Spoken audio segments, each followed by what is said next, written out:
person very dear to me is being held hostage. Who is it? My niece, Meryl.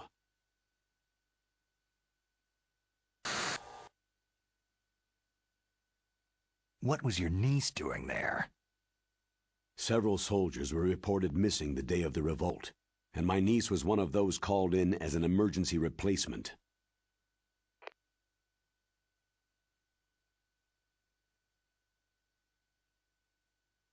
She looks like you. She's my little brother's girl. He died in the Gulf War, and since then I've been watching after her. A personal motive, Colonel. That's not very soldierly. I'm retired. I'm just an old man now. And I'm your friend. Since when are we friends? I've thought of us as friends since the fall of Zanzibar land. Haven't you had enough of a moody bastard like me? No. That's the part of you I trust. Please, Snake. Save my niece, Meryl.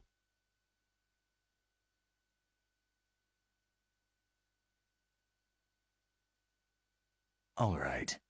But I have two conditions. Name them. 1.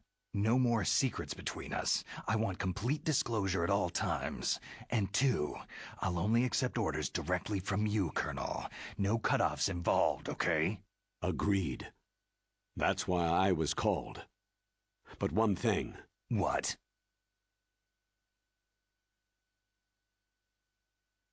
I'm not a colonel anymore.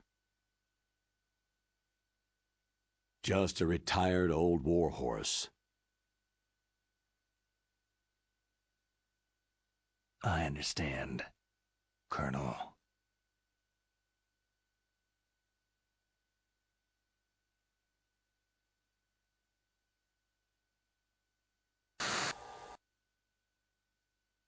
That doctor, is she part of this operation too?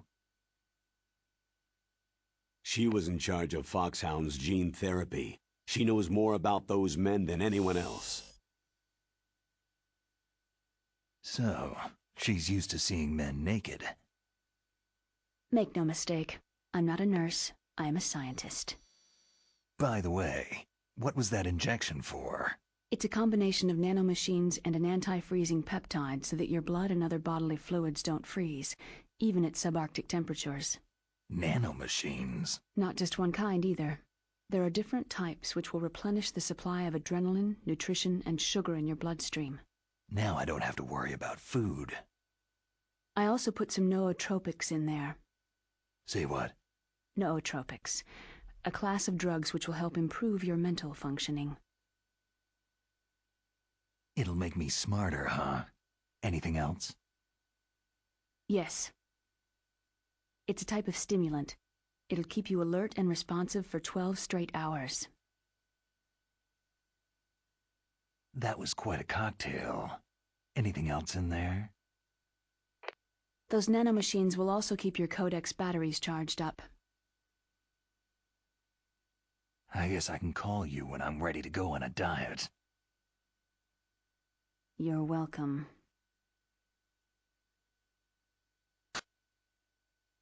The chief of DARPA and the president of an arms manufacturing company. What business did they have at a nuclear weapons disposal facility? The truth is that secret exercises were being conducted at the time the terrorist group attacked.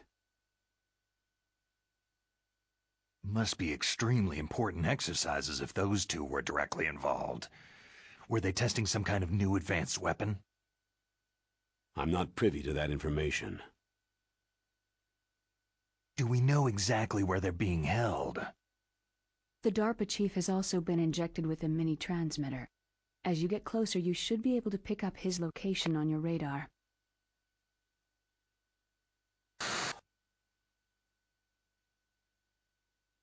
Do they really have the ability to launch a nuclear missile?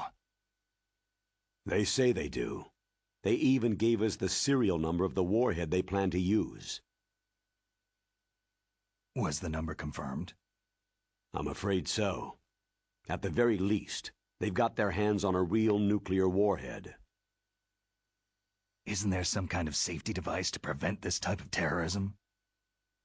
Yes.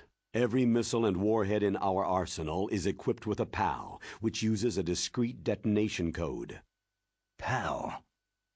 Permissive Action Link. The safety control system built into all nuclear weapon systems. But even so, we can't rest easy. Why not? Because the DARPA chief knows the detonation code. But even if they have a nuclear warhead, it must have been removed from its missile. All the missiles on these disposal sites are supposed to be dismantled. It's not that easy to get your hands on an ICBM. That used to be true.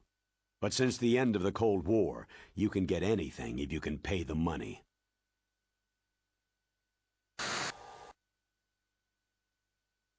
How well armed are these terrorists?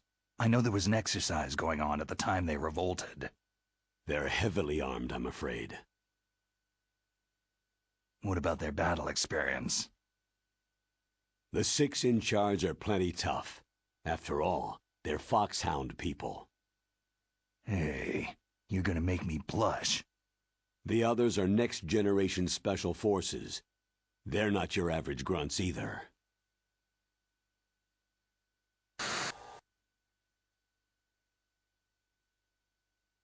So what exactly are they demanding? A person's remains. Remains? That's right.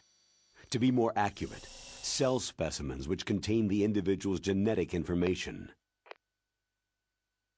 Cell specimens? Why would they want that? The terrorists need them.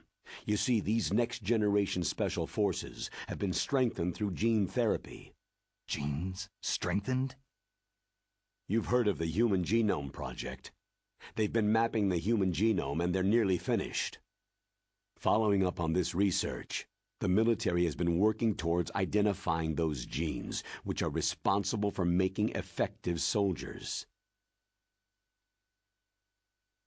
There are genes that do that? Yes, and using gene therapy, they're able to transplant those genes into regular soldiers. Gene therapy? I'll explain this part. With gene therapy, it becomes easy to remove genes that cause sickness and disease, or, alternatively, to splice in additional genetic material. In other words, we can overcome all sorts of genetic diseases and at the same time add genetic characteristics as desired. Okay, and so if you knew what genes were responsible for making the perfect soldier, you could implant them in the same way, right? Yes, we could. But it all depends on being able to isolate and identify those soldier genes. And in order to do that, it's helpful if you can study the genetic information of one of the greatest soldiers ever.